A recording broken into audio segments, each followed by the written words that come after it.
Why do the fuel prices in India feel like a mystery? In today's editorial, we're going to talk about it. Today's editorial is from The Indian Express newspaper, so come, let's have a look. Today's editorial is India needs a clear rule-based framework for petrol prices. Now, ever wondered why petrol prices stay sky high even when global oil prices drop? Now it feels like house always wins, right? This article by Ajay Srivastav sir breaks down why India's fuel pricing is currently a bit of a mess and how a new rule book could fix it.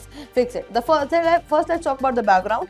How did we get here? To understand the problem, you have to look at two ways. India has handled fuel in past the old way, which is the pre 2010.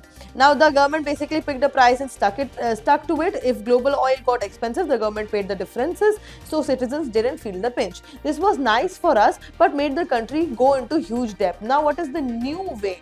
New way is post 2014. Now India supposedly moved to deregularization. That means, in theory, this means prices should go up and go down every day based on the global market. Now, the reality check is the article argues we are in a grey zone. When global prices fall, the government often raises taxes to collect extra cash instead of passing the savings to you. When global prices rise, they often force oil companies to keep prices low to avoid making people angry, which makes the companies lose money. The solution is the Fuel Prices Transparency Framework, FPTP.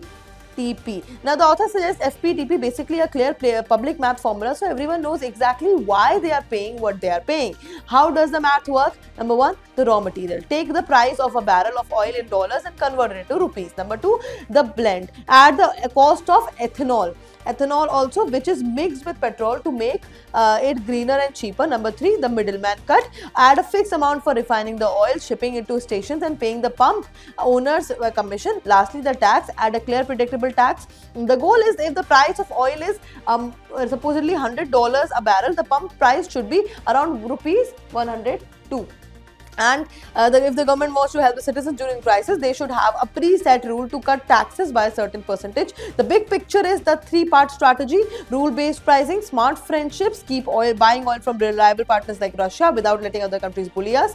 Number three, homegrown energy. Now, why this matters for UPSC? For UPSC, this becomes highly relevant for GS Paper 3 Economy, for GS Paper 2 Governance, and for international relations, this becomes highly important. And that is it for today. Thank you for watching.